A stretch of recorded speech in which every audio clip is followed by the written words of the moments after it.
예수님 안에서 반드시 좋은 일이 있습니다. 지난 1961년 이탈리아에서 제작된 바라바라는 영화가 있었습니다. 저 유명한 배우 안소니 퀸이 바라바로 열연한 영화이기도 하죠. 바라바는 성경에 나오는 인물로 예수님 대신 죽음의 위기에서 살아남은 사람입니다.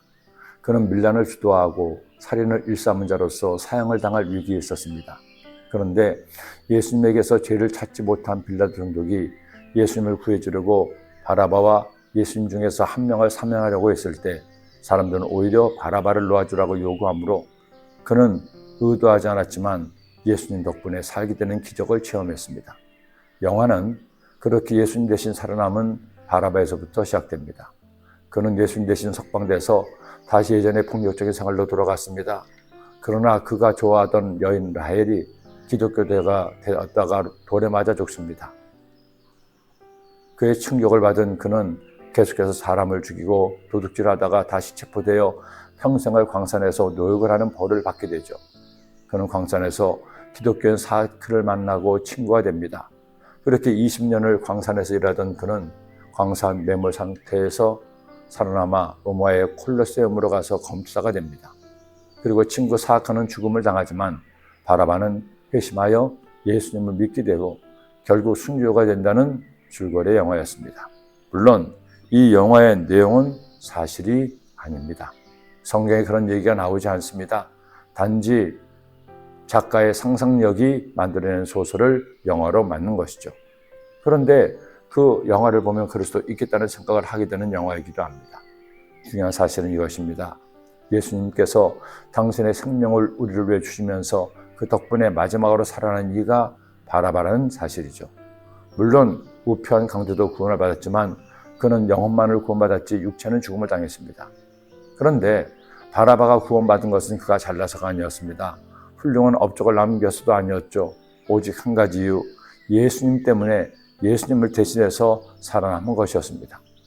오늘 말씀에는 예수님의 마지막 순환의 장면이 나옵니다.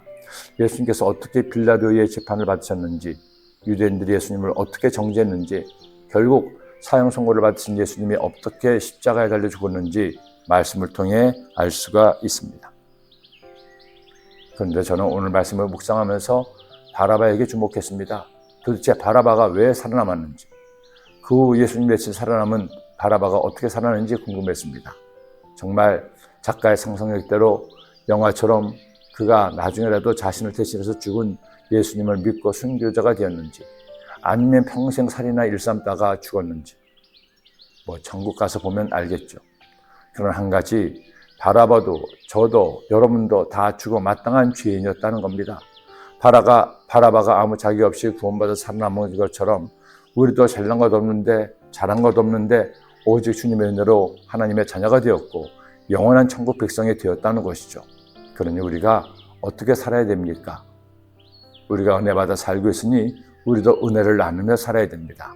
사랑하고 용서하고 긍휼히 여기며 나눠주며 살아야 합니다. 우리의 삶은 바라바처럼 예수님 때문에 구원받은 것으로만 끝나서는 안 됩니다.